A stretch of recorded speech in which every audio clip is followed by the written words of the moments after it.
I'd like to tell you about the strangest secret in the world.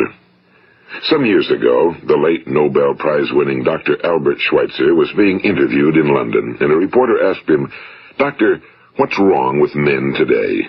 And the great doctor was silent a moment, and then he said, "Men simply don't think." It's about this that I want to talk with you. We live today in a golden age. This is an era that man has looked forward to, dreamed of, and worked toward for thousands of years. But since it's here, we pretty well take it for granted. We in America are particularly fortunate to live in the richest land that ever existed on the face of the earth, a land of abundant opportunity for everyone. But do you know what happens? Well, let's take 100 men who start even at the age of 25. Do you have any idea what will happen to those men by the time they're 65? These 100 men who all start even at the age of 25 believe they're going to be successful. If you ask any one of these men if he wanted to be a success, he'd tell you he did. And you'd notice that he was eager toward life, that there was a certain sparkle to his eye, an erectness to his carriage, and life seemed like a pretty interesting adventure to him. But by the time they're 65, 1 will be rich. 4 will be financially independent. 5 will still be working.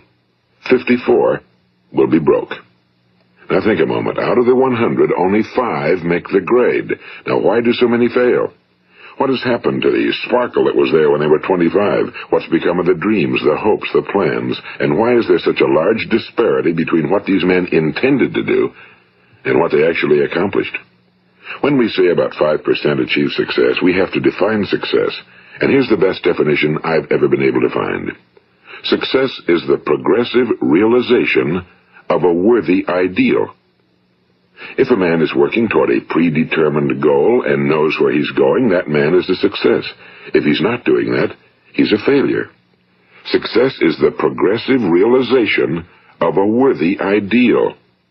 Rollo May, the distinguished psychiatrist, wrote a wonderful book called Man's Search for Himself. And in this book he says, the opposite of courage in our society is not cowardice.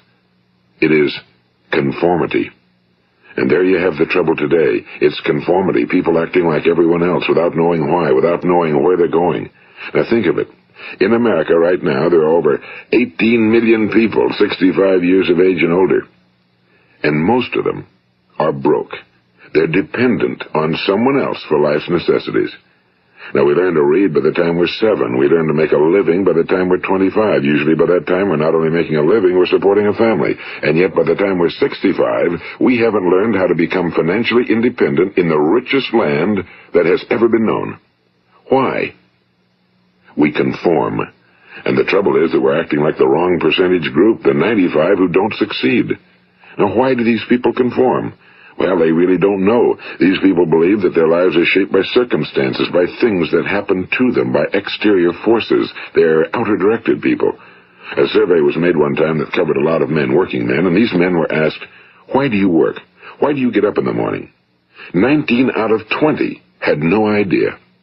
If you ask them, they'll say, well, everyone goes to work in the morning, and that's the reason they do it, because everyone else is doing it.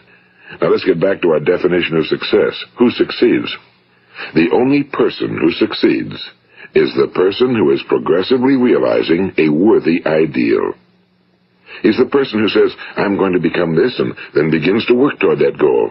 I'll tell you who the successful people are. A success is the school teacher who's teaching school because that's what he or she wants to do. The success is the woman who's a wife and mother because she wanted to become a wife and mother and is doing a good job of it.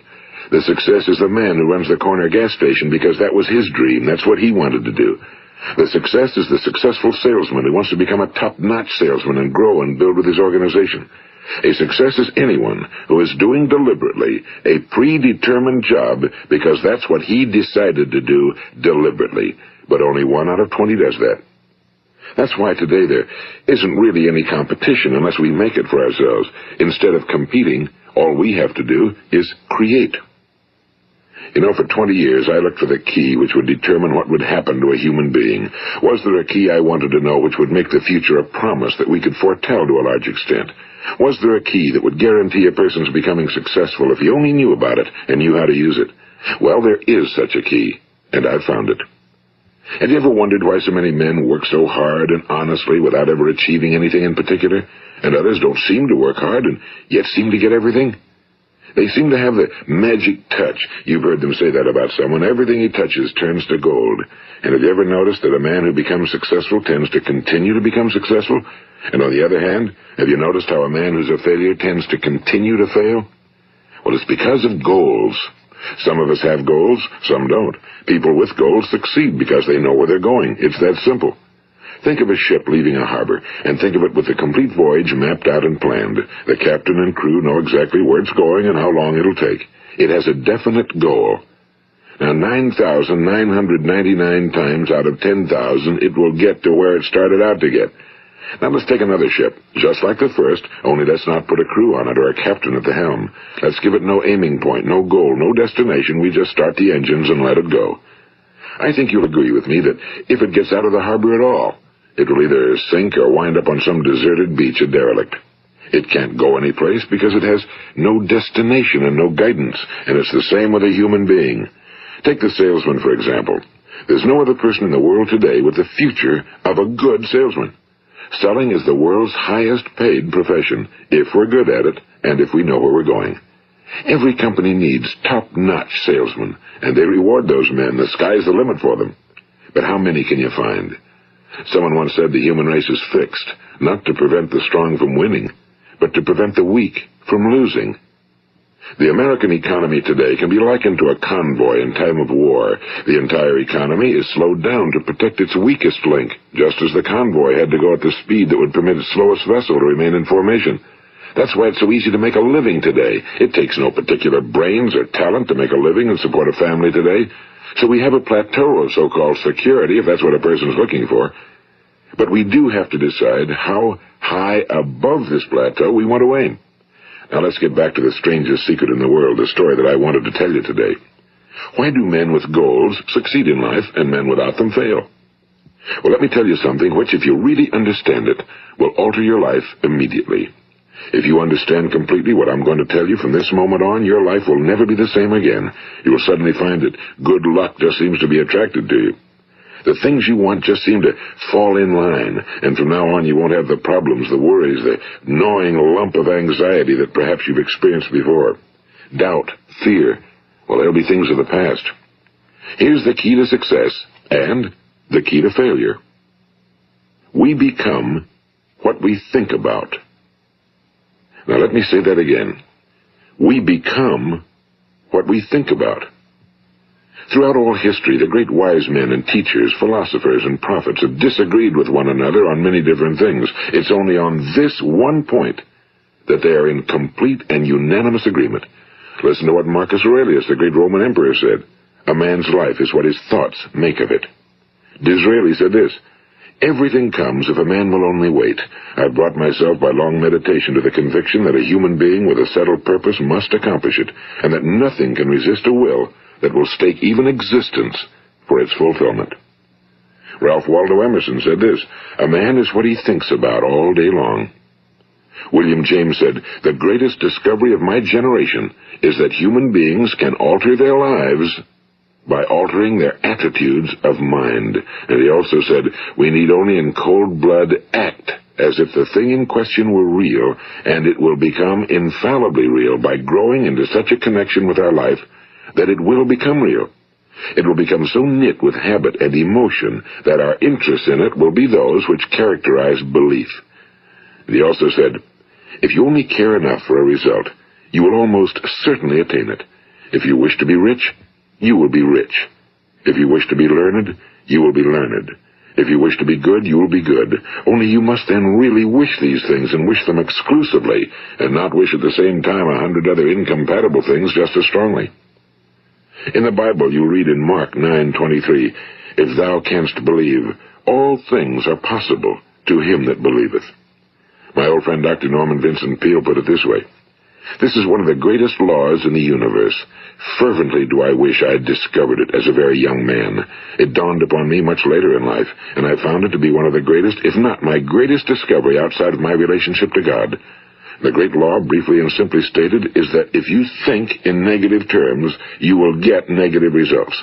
If you think in positive terms, you will achieve positive results.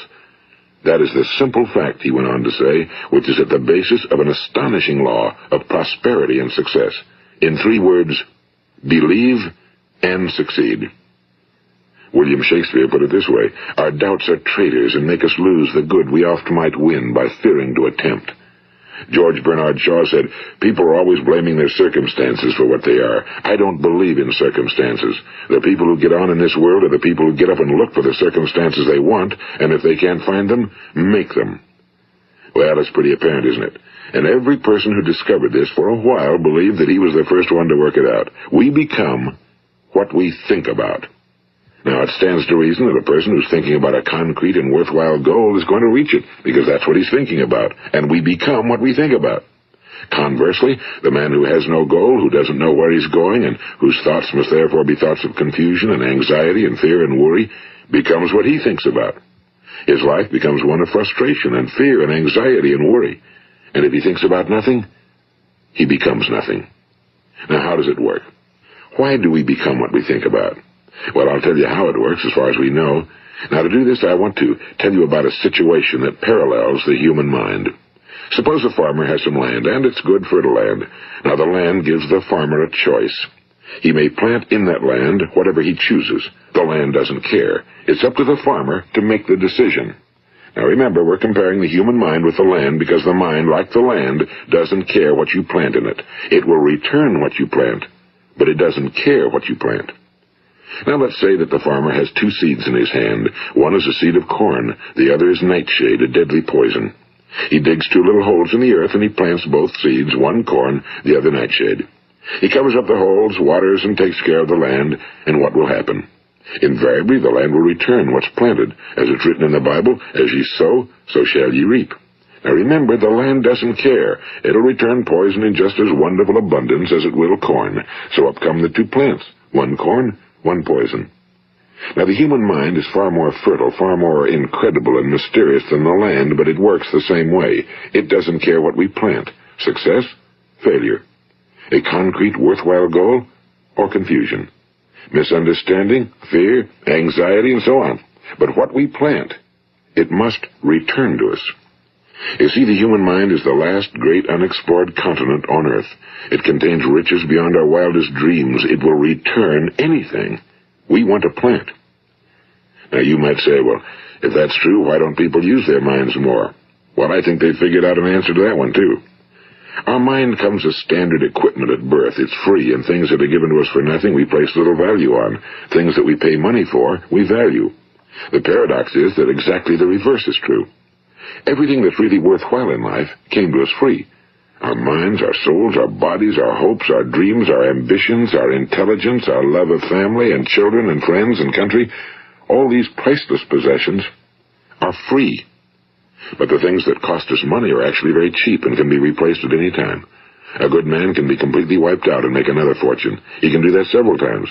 Even if our home burns down, we can rebuild it. But the things we got for nothing, we can never replace.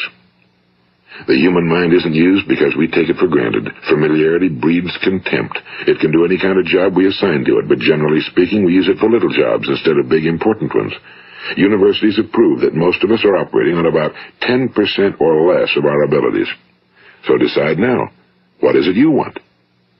Plant your goal in your mind. It's the most important decision you'll ever make in your entire life. What is it you want? Do you want to be an outstanding salesman? A better worker at your particular job? Do you want to go places in your company? In your community? Do you want to get rich?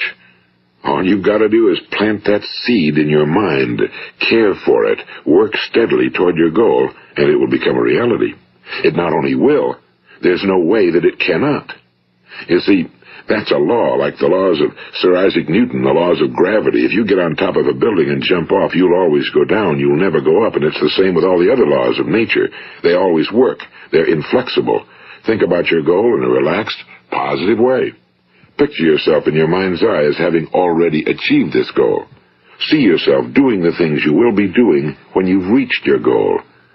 Ours has been called the phenobarbital age, the age of ulcers and nervous breakdowns and tranquilizers. At a time when medical research has raised us to a new plateau of good health and longevity, far too many of us worry ourselves into an early grave trying to cope with things in our own little personal ways without learning a few great laws that will take care of everything for us.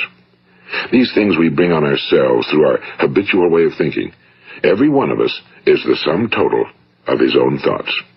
He is where he is because that's exactly where he really wants to be, whether he'll admit that or not. Each of us must live off the fruit of his thoughts in the future, because what you think today and tomorrow, next month and next year, will mold your life and determine your future. You're guided by your mind. I remember one time I was driving through eastern Arizona, and I saw one of those giant earth-moving machines roaring along the road at about 35 miles an hour with what looked like 30 tons of dirt in it. A tremendous, incredible machine, and there was a little man perched way up on top with the wheel in his hands guiding it. And as I drove along, I was struck by the similarity of that machine to the human mind. Just suppose you're sitting at the controls of such a vast source of energy. Are you going to sit back and fold your arms and let it run itself into a ditch? Or are you going to keep both hands firmly on the wheel and control and direct this power to a specific, worthwhile purpose? It's up to you. You're in the driver's seat. You see, the very law that gives us success is a two-edged sword. We must control our thinking. The same rule that can lead a man to a life of success, wealth, happiness, and all the things he ever dreamed of for himself and his family. That very same law can lead him into the gutter. It's all in how he uses it, for good or for bad. This is the strangest secret in the world. Now, why do I say it's strange, and why do I call it a secret? Actually, it isn't a secret at all. It was first promulgated by some of the earliest wise men, and it appears again and again throughout the Bible, but very few people have learned it, understand it. That's why it's strange, and why for some equally strange reason it virtually remains a secret. I believe that you could go out and walk down the main street of your town and ask one man after another what the secret of success is, and you probably wouldn't run into one man in a month who could tell you. Now, this information is enormously valuable to us if we really understand it and apply it. It's valuable to us not only for our own lives, but the lives of those around us, our families, employees, associates, and friends. Life should be an exciting adventure. It should never be a bore. A man should live fully, be alive. He should be glad to get out of bed in the morning. He should be doing a job he likes to do because he does it well. One time I heard Grove Patterson, the great late editor-in-chief of the Toledo Daily Blade, make a speech, and as he concluded his speech, he said something I've never forgotten. He said, "My years in the newspaper business have convinced me of several things. Among them, that people are basically good, and that we came from someplace, and we're going someplace. So we should make our time here an exciting adventure. The architect of the universe didn't build a stairway leading nowhere." And the greatest teacher of all, the carpenter from the plains of Galilee, gave us the secret time and time again. As ye believe, so shall it be done unto you. I've explained the strangest secret in the world and how it works. Now, on this side, I want to explain how you can prove to yourself the enormous returns possible in your own life by putting this secret to a practical test. I want you to make a test that will last 30 days. It isn't going to be easy, but if you'll give it a good try, it will completely change your life for the better. Now, back in the 17th century, Sir Isaac Newton, the English mathematician and natural philosopher, gave us some natural laws of physics which apply as much to human beings as they do to the movement of bodies in the universe. And one of these laws is that for every action, there is an equal and opposite reaction. Simply stated, as it applies to you and me, it means we can achieve nothing without paying the price. The results of your 30-day experiment will be in direct proportion to the effort you put forth. To be a doctor, you must pay the price of long years of difficult study. To be successful in selling, and remember that each of us succeeds to the extent of his ability to sell. Selling our families on our ideas, selling education in schools, selling our children on the advantages of living the good and honest life, selling our associates and employees on the importance of being exceptional people. To, of course, the profession of selling itself. But to be successful in selling our way to the good life, we must be willing to pay the price. Now, what is that price? Well, it's many things. First, it's understanding emotionally, as well as intellectually, that we literally become what we think about, that we must control our thoughts if we're to control our lives. It's understanding fully that as ye sow, so shall ye reap. Second, it's cutting away all fetters from the mind and permitting it to soar as it was divinely designed to do. It's the realization that your limitations are self-imposed and that the opportunities for you today are enormous beyond belief. It's rising above narrow-minded pettiness and prejudice.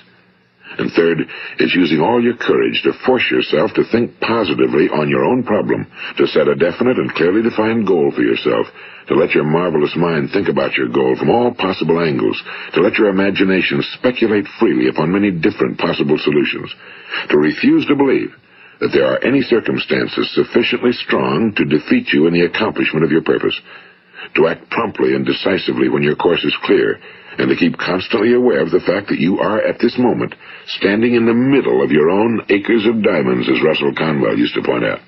And fourth, save at least 10% of every dollar you earn. It's also remembering that no matter what your present job, it has enormous possibilities, if you're willing to pay the price.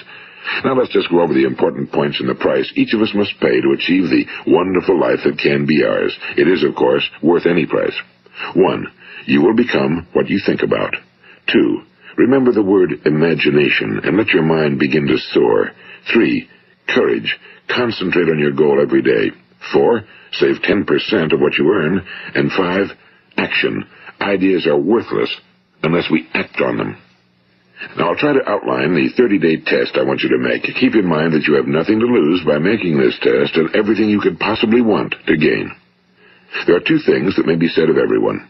Each of us wants something, and each of us is afraid of something. I want you to write on a card what it is you want more than anything else. It may be more money. Perhaps you'd like to double your income or make a specific amount of money. It may be a beautiful home. It may be success at your job. It may be a particular position in life. It could be a more harmonious family. Each of us wants something. Now write down on your card specifically what it is you want.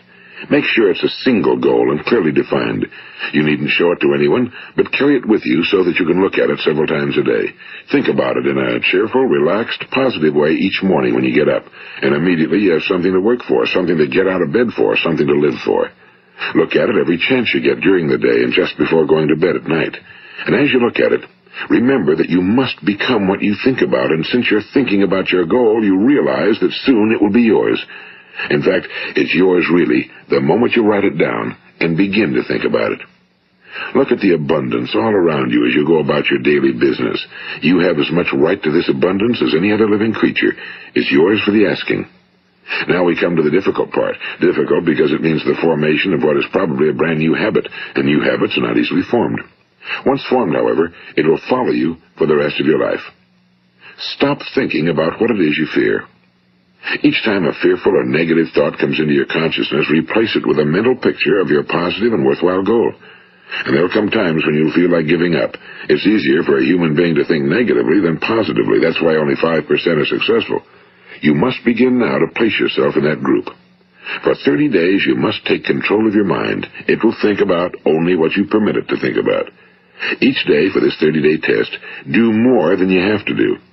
In addition to maintaining a cheerful, positive outlook, give of yourself more than you've ever done before. Do this knowing that your returns in life must be in direct proportion to what you give. The moment you decide on a goal to work toward, you're immediately a successful person. You are then in that rare and successful category of people who know where they're going. Out of every 100 people, you belong to the top 5. Don't concern yourself too much with how you're going to achieve your goal. Leave that completely to a power greater than yourself. All you have to do is know where you're going. The answers will come to you of their own accord and at the right time. Remember these words from the Sermon on the Mount, and remember them well. Keep them constantly before you this month of your test. Ask, and it shall be given you. Seek, and ye shall find. Knock, and it shall be opened unto you. For every one that asketh receiveth, and he that seeketh findeth, and to him that knocketh it shall be opened. It's as marvelous and as simple as that. In fact, it's so simple that in our seemingly complicated world, it's difficult for an adult to understand that all he needs is a purpose and faith. For 30 days, do your very best. If you're a salesman, go at it as you've never done before, not in a hectic fashion, but with the calm, cheerful assurance that time well spent will give you the abundance in return you deserve and want. If you're a homemaker, devote your 30-day test to completely giving of yourself without thinking about receiving anything in return, and you'll be amazed at the difference it makes in your life. No matter what your job, do it as you've never done it before for 30 days. And if you've kept your goal before you every day, you'll wonder and marvel at this new life you've found.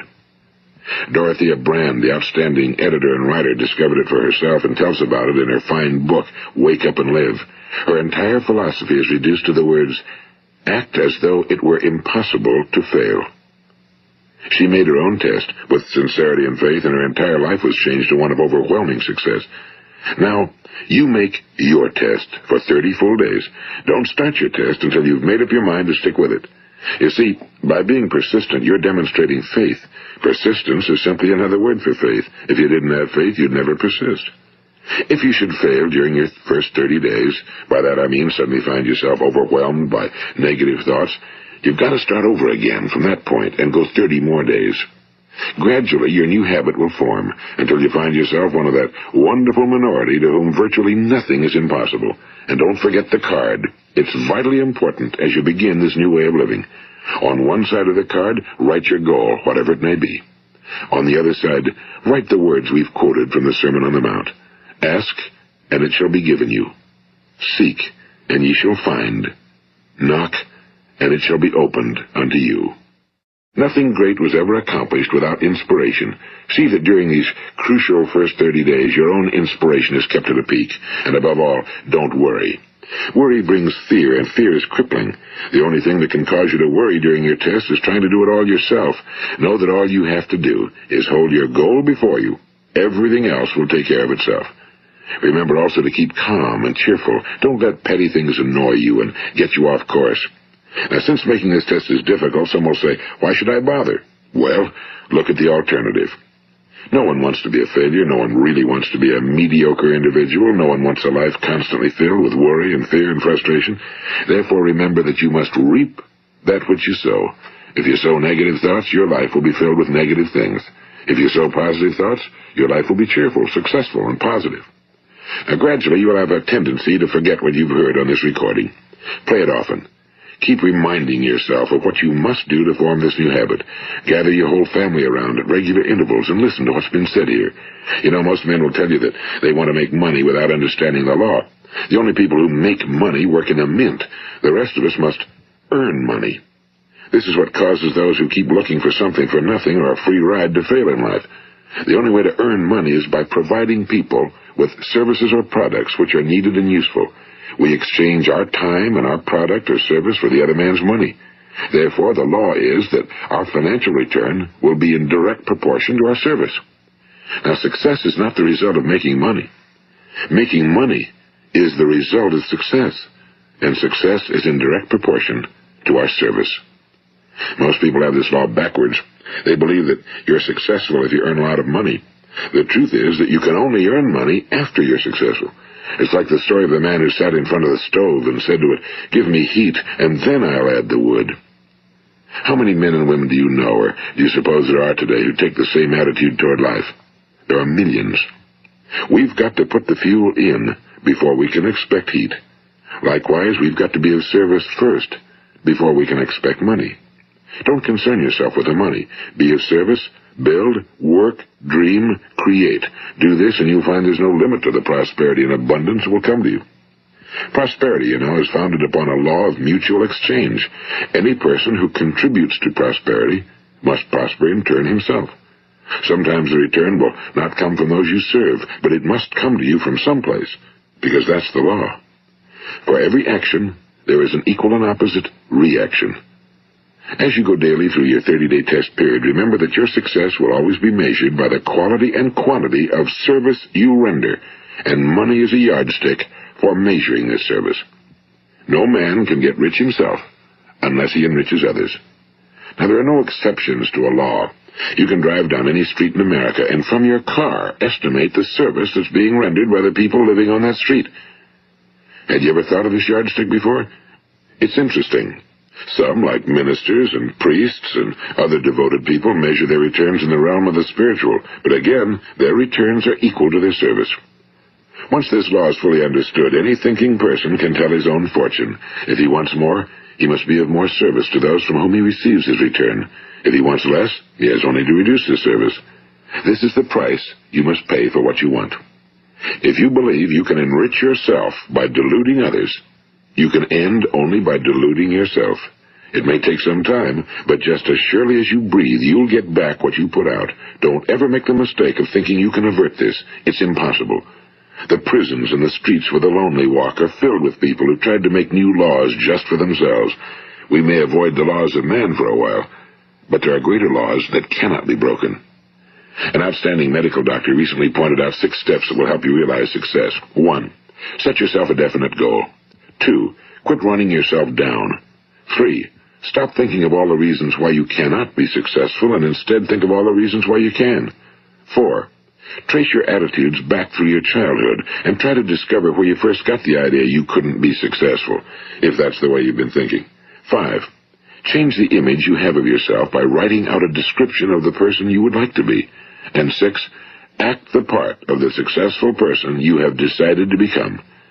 The doctor who wrote those words is a noted West Coast psychiatrist, Dr. David Harold Fink. Do what the experts since the dawn of recorded history have told you must do. Pay the price by becoming the person you want to become. It's not nearly as difficult as living unsuccessfully. Make your 30-day test, then repeat it again, and each time it will become more a part of you until you'll wonder how you could ever have lived any other way. Live this new way, and the floodgates of abundance will open and pour over you more riches than you may have dreamed existed. Money? Yes, lots of it. But what's more important, you'll have peace. You'll be in that wonderful minority who lead calm, cheerful, successful lives. Start today. You have nothing to lose, but you have a whole life to win. This is Earl Nightingale, and thank you.